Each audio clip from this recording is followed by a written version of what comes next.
Hazza judging cause here. That's what today is all about. Seeing which are the best rosters competing in ECLIPSE and finding out who's going to qualify to Challengers North Polaris in 2025.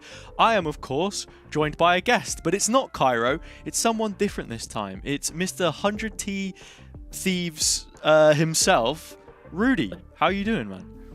Hello, man. I'm doing good. Excited to be here. Thanks for having me, of course. A veteran of the scene, so no one else better to get on, as you would have played against some of these teams yourself. I'm excited to see where you place EXO with that knowledge in mind as well, whether you tip them to qualify or not. But let's get straight into it. We will begin at the bottom and work our way up. There are two teams to place in 15th, 16th. That would be with 3 losses, as we've taken up the Swiss system now for ECLIPSE. I will, give you the honors and let you go first and pick a team to rip into. I don't know, what are you thinking? Okay, look, I'll break the ice, man. It's fine. Yeah. It's your first time you've been on one of these tier lists. I can jump in and take control. For me, I'm kind of in a similar boat to you. Had a look at some of the different national leagues that we've now got. That's kind of what leans into my first 2 choices. So at rock bottom, I have Net Services, the second place team from Denmark. We know Mania qualified through Premier anyway, so they would have managed to have made it into the competition regardless of if they won the final or not, which they won 3-1.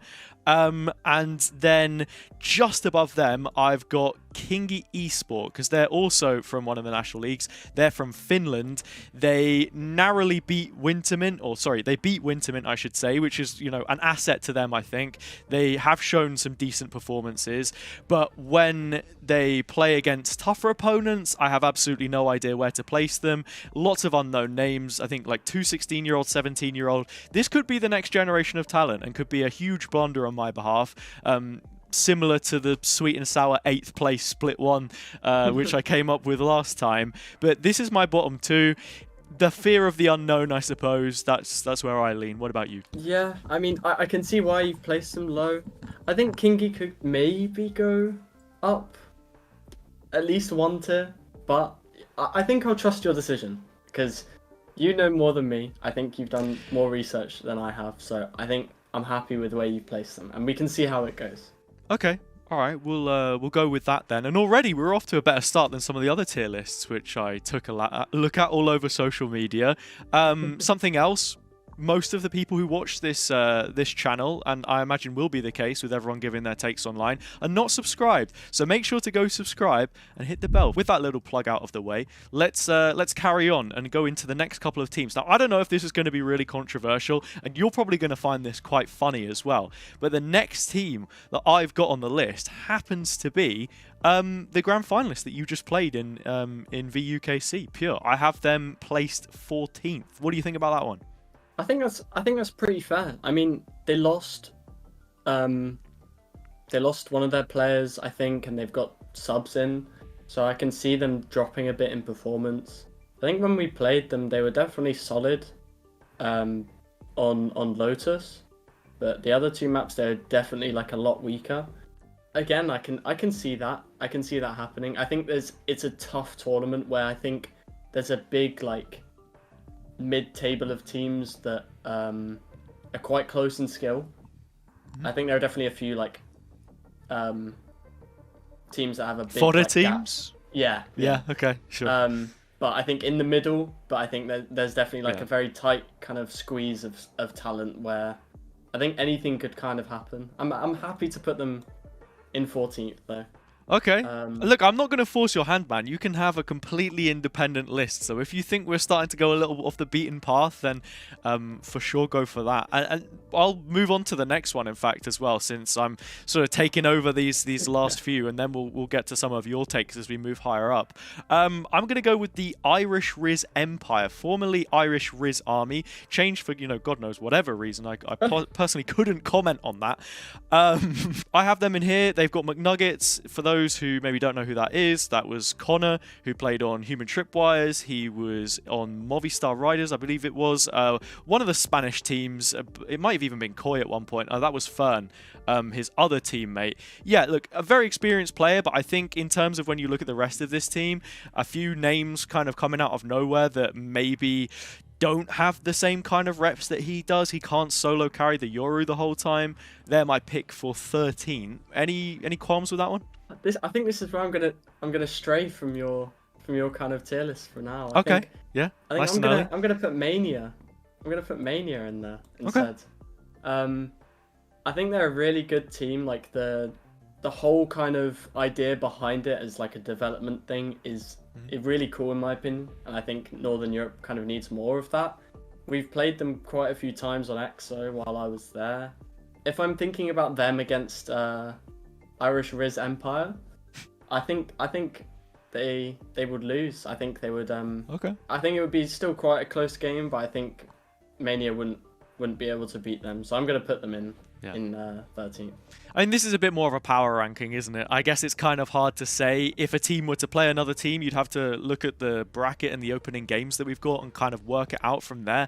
And I try to a little bit, but I would rather just place them straight up. And if you think that many are losing out to IRE, then I can sit behind that. But I'm holding on to them for a little bit longer for the same reason that you described. It's a project which we've seen for a while. Zik, formerly of Alliance Vamanos, he's dropped back and has been coaching this project. As an individual, I think he's always someone who struck me as a guy where you needed to buy into his system for it to work, but if you have those individuals, which it seems like he does, there's something more to be said of it long term, and that's where I place them later on. We'll leave them for now. They're not going to crop up for just a little bit. What team do you have next? We've spoken about 13th. You can go for 12th. We'll take it in turns. I mean, I think I just put IRE right behind, okay, or just in front of them. I think that's like a pretty... All right. It's a bit safe from me, but I think both of those teams are like pretty similar. Yeah, I'm just happy with that. Well, I mean, imagine this is probably a team that you've not played against either. I'm heading over to the Swedish league now. I have Lil Mix as my 12th place team. And the reason for this is it's just another team which I don't know all too much about. I did a bit of digging. I compared their performances against some of the names that maybe we have seen. They looked really good in the Swedish National League. They won a lot of games. It was that final test in the grand final against the roster with established talent such as Creamy Dreamy, where they then dropped off and it was a 2-0 loss. And I'm just concerned that there are other players of his caliber, him included, later on the line in this competition that may have a little more firepower, a little more experience where they are lacking. It's impossible to go and watch the VODs for every single one of these teams. Nobody's going to go ahead and do that. But my estimation places these guys in 12th. They were actually next on my list as well. Okay. I don't feel like a total idiot then. It's good. You know, I think it's like completely fair. Like your point you brought up about kind of losing out to kind of the much higher talent, especially in this tournament where I think there's probably like top 4 teams all having really, really good talent on it. I think it's just going to really like shut out some of these newer teams just purely from, you know, experience levels and I guess just the experience of being in a promotion tournament. I think people underestimate how much pressure, especially these newer players, put on themselves. So, yeah, I mean, they're in 11th for me, very much because I think they would just crumble against the higher talent. It kind of reminds me of some other stories that we've seen. I'm thinking of Ianto when he was still going through a role crisis before he figured out what his place was in a project with Requiem coming into a promotion tournament. Remember him on Insight and how he ended up doing. Maybe even you, for example, playing your previous Eclipse, if you were to come into this tournament, I know that for a fact that you hold yourself to a higher standard and that you have that experience behind you, then it feels like completely different. And yeah, I can only agree with what you've said. At times, it's a process to work yourself up the ladder, and these guys coming straight in. Personal note though, nice to see Lil Mix in the scene. Been active in CS for a while, and hopefully they have plenty more backing to give us. I don't know if this is too low, too high. I think this is probably at the limit, the lower limit of where this team goes. I've seen a lot of people place them way higher. I'm going with Twisted Saints Esports, and I don't know if that's a bit criminal of me or not.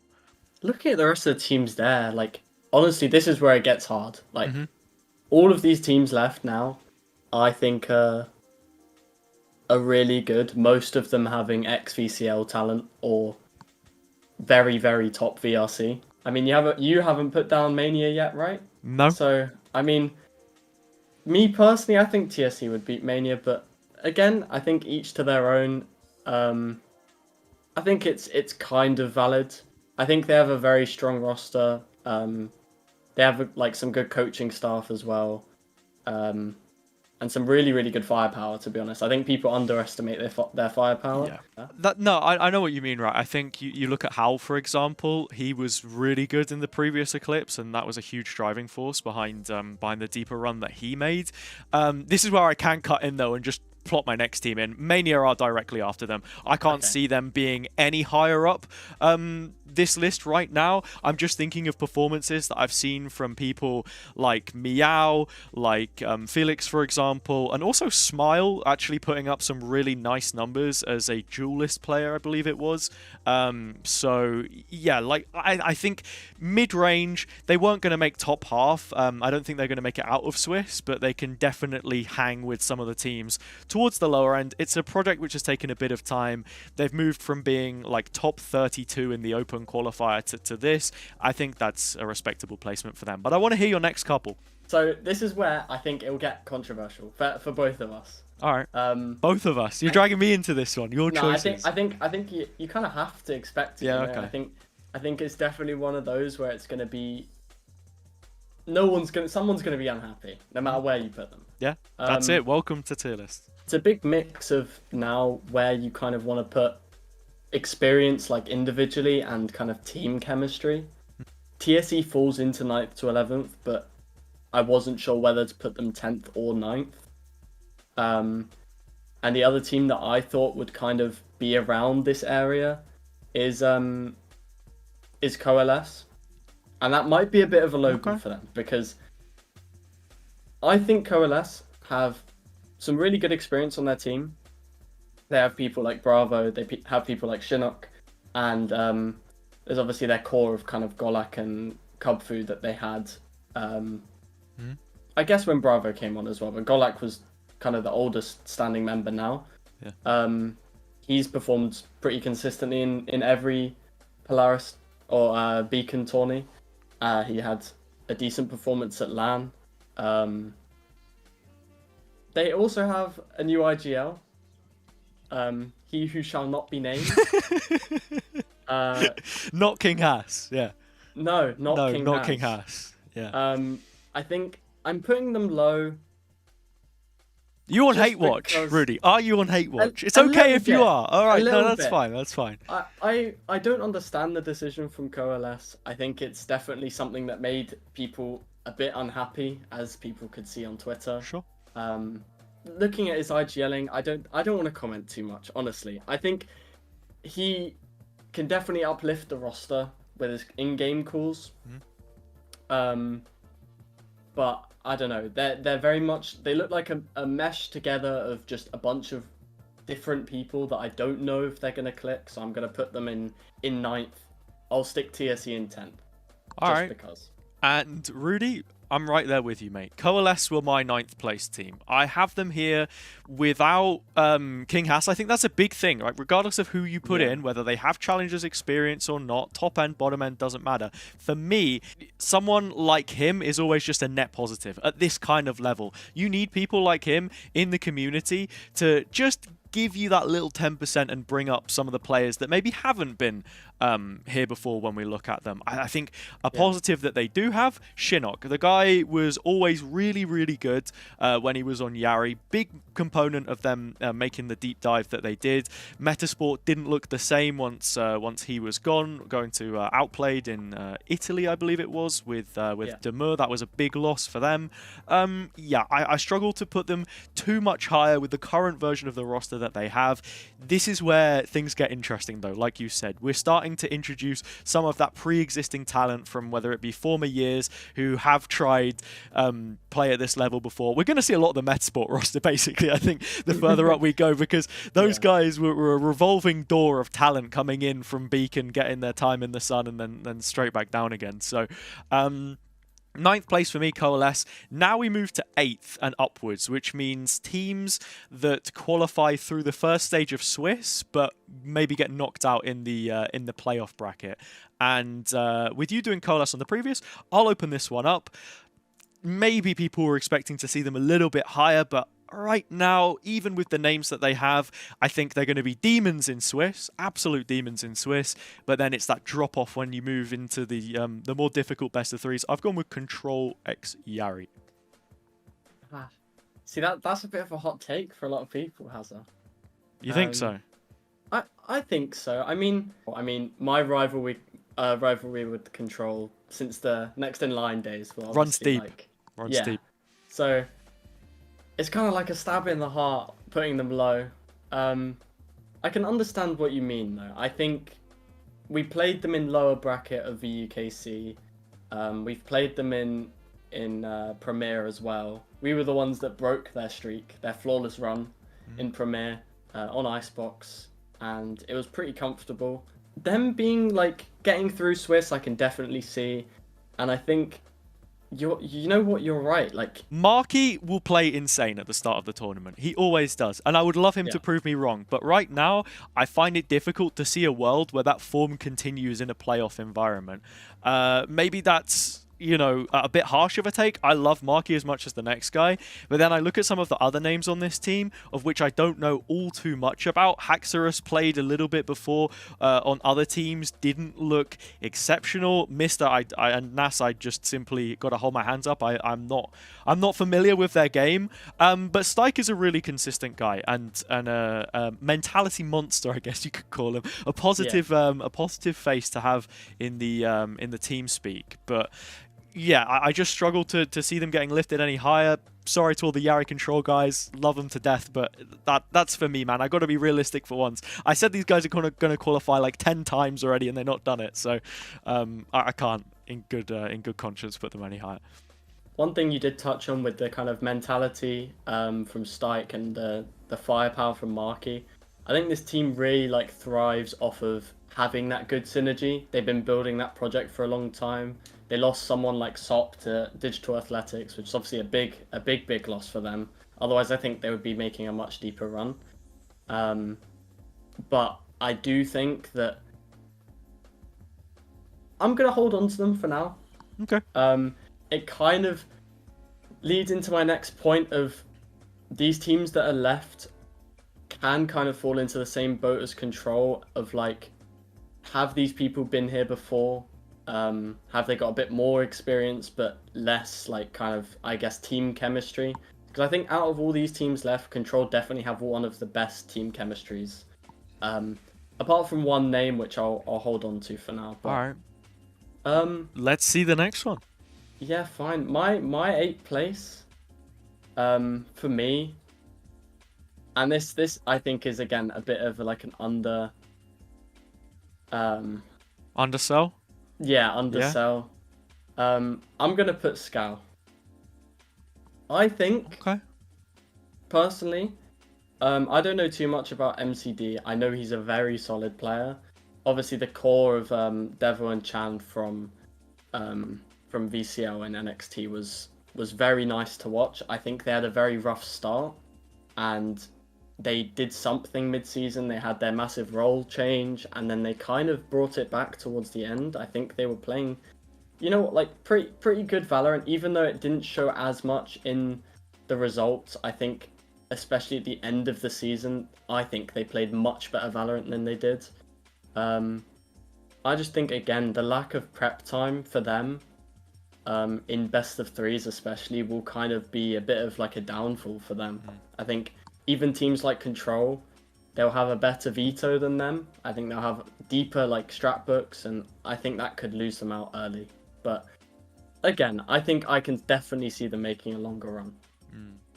Yeah, I completely... I feel what you're saying about Skull. I'm going to leave that for later on, and that probably kind of gives things away as we're getting through it here, because like you say, that NXT portion, Devo, he, if I believe, yeah, he has the most appearances of any player in Challengers North in Polaris. No one else has played as many games as him. He's been there since the first split to the most recent with the changes to the teams and, of course, being put into ECLIPSE. Player you have to look at there, got to be Lear. At his peak, you're talking about a guy who's placed third in the main league, has been in those playoff games, was constantly on an upward trajectory, but I feel like now it's at the kind of point where if you're not kicking on and landing on a big tier 2 team, then where do you place yourself in your career? I think he's in a very difficult point right now, and he needs to figure out what the next turn is going to be for him, because it's not been without his issues. I think anyone can sit there and say that for the raw talent that he has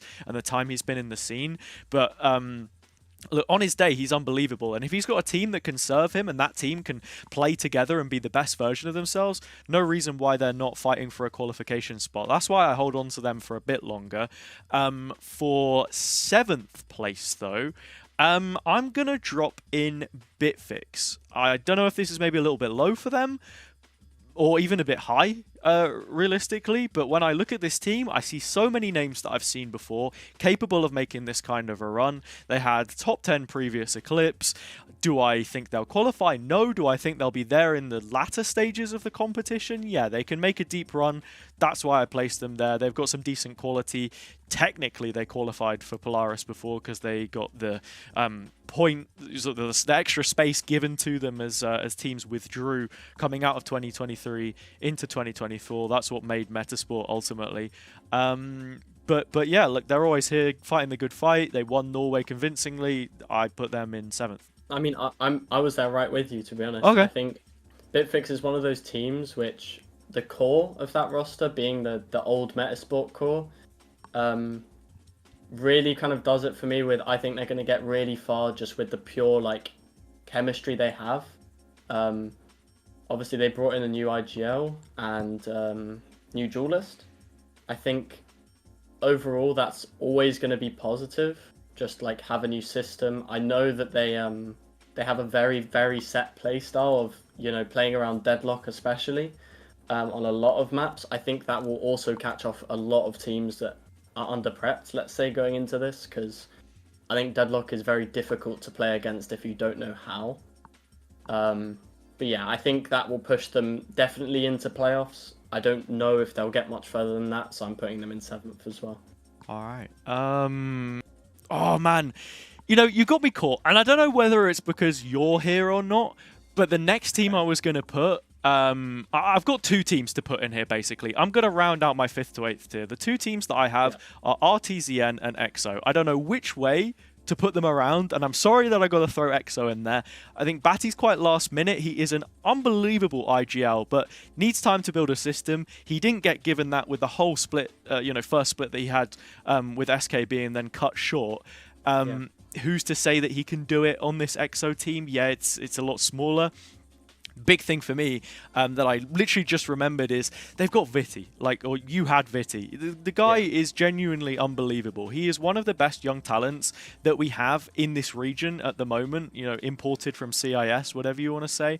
I think that's huge for him. And then for the downfall of RTCN, they don't have Kalkuna and they don't have Viti, like I just said. I think they're missing some heavy hitters that kept them super competitive before. Now, I would be happy to flip them either which way here with EXO. I think, Drog is still an exceptional player. Otom, if he's putting the reps in, putting the time in, can also be a very good player at this level and into tier 2, to be honest. But in terms of then the upper leadership, Brady, how much he can offer, sometimes he's pushed to the very limits of his capabilities, and when you don't have people like Viti in the late round to then bail you out, I'm kind of a little bit more concerned. So I'm quite critical of them here. They could move higher up. I will put RTCN in front of EXO when all is said and done, but it's very, very close between the 2 of them, and I'm curious to hear what you think and pick your brains about the next couple spots. RTZN, I agree, should go in this bracket. I'm not sure where yet, but I will put them there for now.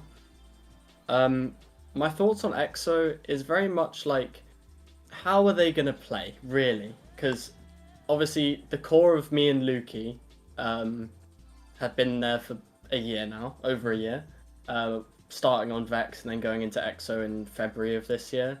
We had a very, very nice system built up, and you could kind of see that, even though in VUKC we were playing with like a lot of like last minute subs and we didn't exactly have structure. We had a very good system in place to kind of make it work, even with not much structure and rotating players. I've been sat in scrims with EXO, after I've like obviously stopped playing, for like a few weeks now.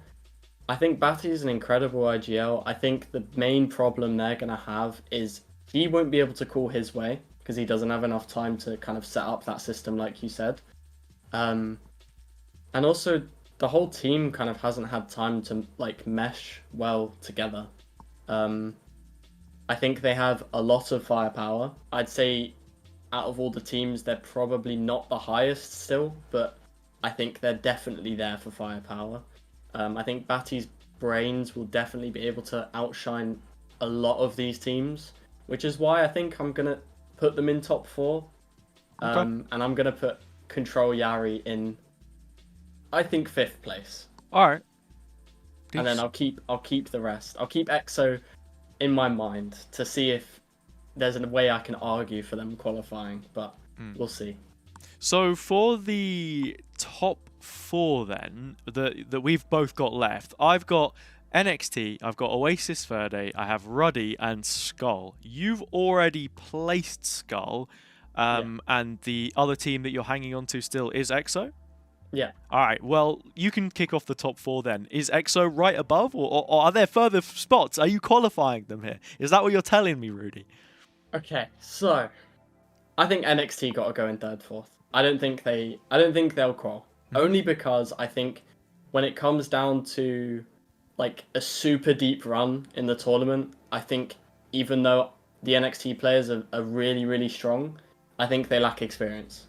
And I think that will only carry them so far. I'm all up for them proving me wrong, but I think if I was in their shoes and it was kind of, for a lot of them, their first proper like deep run in any tournament of like, you know, qualifying for Polaris, I think I'd be really nervous deep down. Obviously I wouldn't be showing it, but I think there would definitely be like emotion behind kind of the semi-finals especially. So I think they will definitely be 3rd to 4th.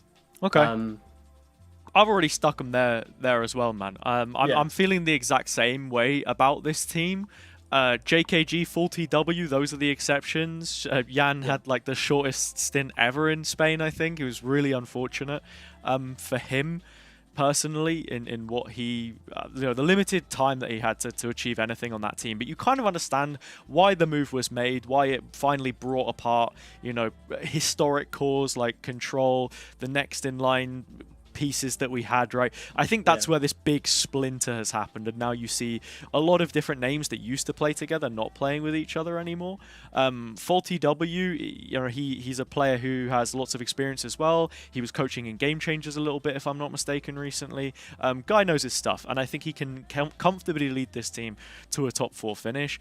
Any further than that, though, I think, you're stretching to the limits of what is possible with some of these other names. Avi, Corsa, Mali, I don't know all too much about these guys. I imagine you can probably preach to the choir of what they bring to this team.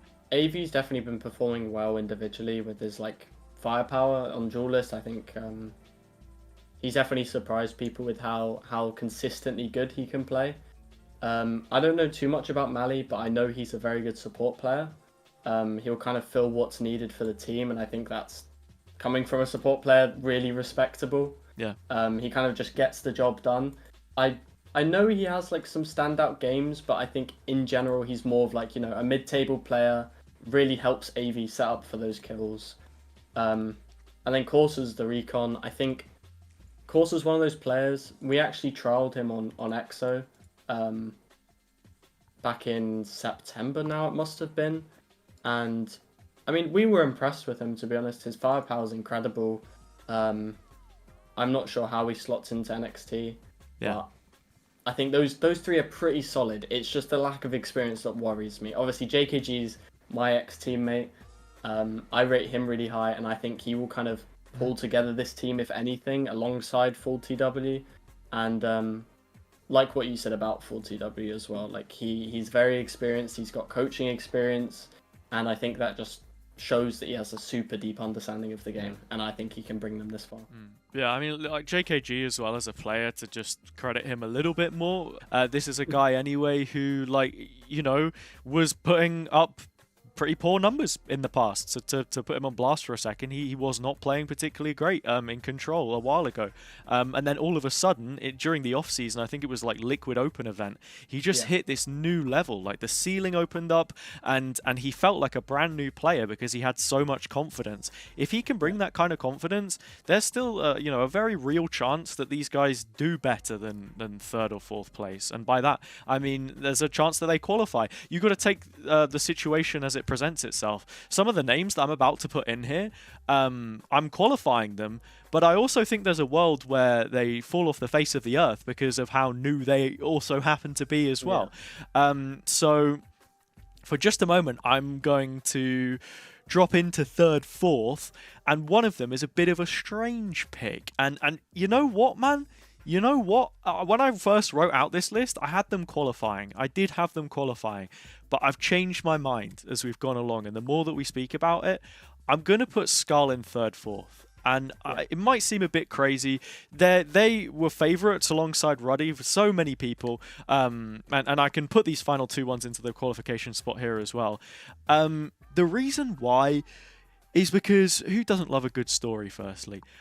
Second of all, yeah, I just don't know if there's enough time. And I feel like this is the kind of team where if the mental isn't there minute one and something happens, something comes up, they have a difficult series, are they going to be able to bounce back? I don't know if that's something that I can credit them for, because you have to remember as well, like the team that Devo comes from, when I said earlier that he's been in every Challengers split, that he's played more games than anyone else, he's never played a playoff match. He's never been into that stage of a competition before.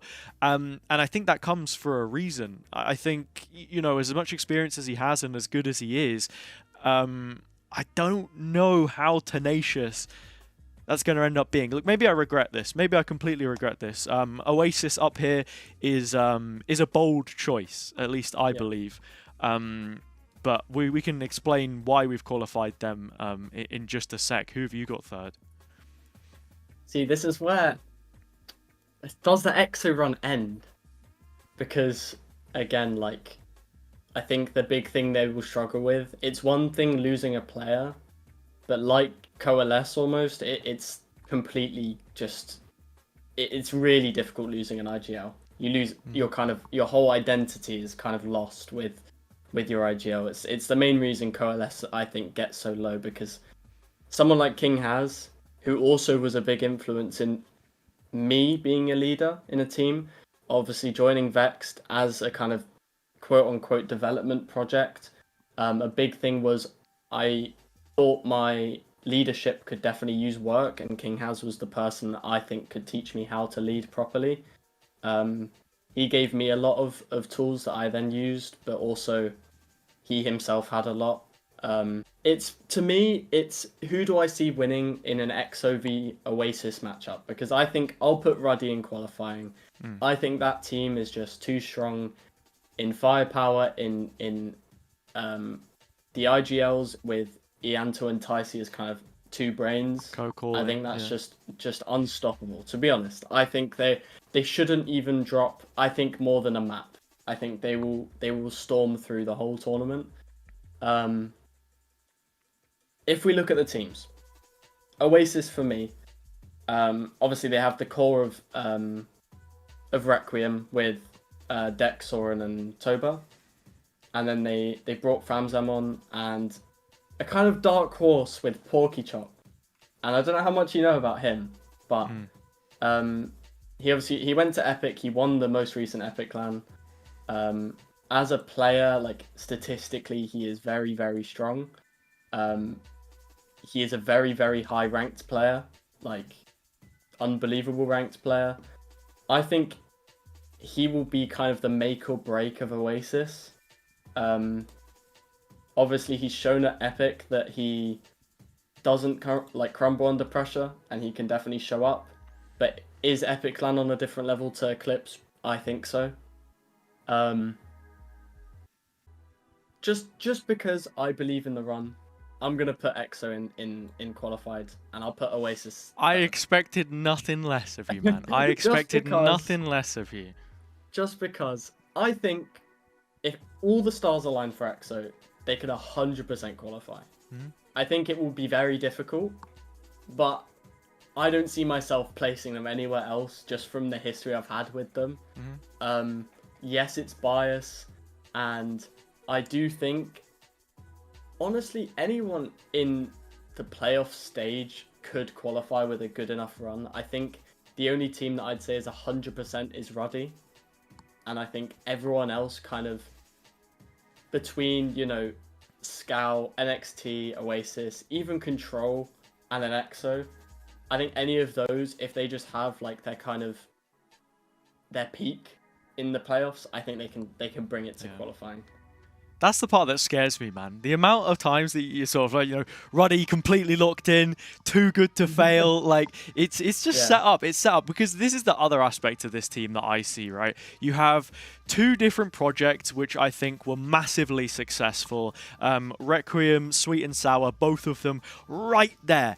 Right there, you know, Sweet and Sour making it to Ascension play-ins, making a damn good go of it too in that last chance group. And to be honest, I think they'll be kicking themselves having not qualified to the playoff stage and been the final team there ahead of Valiant. But that was a very good Valiant team, and I think that kind of speaks volumes of the talent that we do still have coming through in Northern Europe. And with that in mind, it's the same reason that Team Oasis are here. Like you said, Deck, Soren, Toba, Famzam in there. I think that's a huge steal. This guy's going to win so many eco rounds, and I'm looking at Soren being here as well, and I'm thinking, when this guy has a sheriff in his hands, he's an absolute monster. And also someone who's qualified, or if he wins this, will have qualified to Polaris like 3 times now. Not only has he been there and done it before, he's the Iceman. It's what you expect of him. Porky Chop, I don't think he has to have a crazy tournament for these guys to make it through because the quality is there. They can run double duelist with Soren on something else if they need to, if he is struggling a little bit. And the thing with Ruddy, like you said before, is just the names that they have here. Ianto, another one of those players who has climbed his way up. Luca in this team, I think, is really cool. And obviously, you know, you'll have a bit of history with him as well. In terms of what he offers.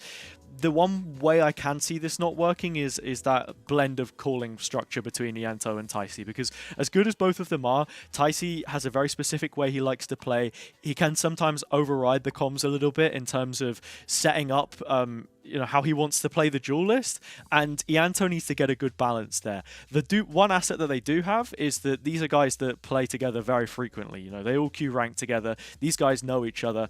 That's not going to be a problem. I do wonder where Harambe fits, and maybe that pushes Taisi back onto an initiator role like he had before when he was playing lots of Sky. Or they run double duelist and run it down, which is very scary. I think there are different ways that this team can approach it. Depends what they want to do. But, like, these are the 2 top teams for me. And as tough as it is to show Scarl the door and put them just outside, I feel like this mesh of players makes a little less sense than the ones that I'm seeing in the qualification spots, at least. So that is the list, Rudi. In general, I'm happy. I think I've undersold. Maybe I can have a little cheat and move them up a little bit, but I think they stay in the same bracket, but I think maybe they overtake, like maybe they go from 8th to like 6th or 5th. I'll put them in 5th because I do think, even though I think they might not mesh very well, I think individually their talent is just so good. It's similar to Ruddy on that level. The thing that Ruddy have that Scal don't is they kind of have that synergy just from being friends and having a friend group around that. That can cause issues potentially with, like, you know, maybe not taking it seriously enough or the environment not being like professional. But I think they want it too much for that to be the case. You know what I mean? You're looking at players that made the playoff stages. Requiem broke records with how they were able to do that. In Split 2, where no promoted team have ever been there before. And yeah, to just add to what you're saying, like, that they are not guaranteed a spot as good as the talent is, which feels crazy. So yeah, there's definitely reasons for them to fight for it. But I know what you mean. It's like, it's a weird blend. We'll just have to see how it goes. Yeah. All right. there we go. That's it. Thank you so much for joining, Rudi. For those who don't know him, maybe we'll do a little interview soon. You know, I teased you a couple times before. You came up to me at LAN, I remember Epic ages ago. I just was so snowed under with all the other stuff I was doing. Same thing happened like most recent Epic, and look, all it took was you signing to a tier 1 team to make it onto a video. Oh, my dream come true. I know, I'm joking, but yeah, we definitely have to run it back, and hopefully that doesn't involve me spilling beer over you either. So thank you so much for joining, and yeah, that's it. That's the video. Leave a like, comment, subscribe. See you soon.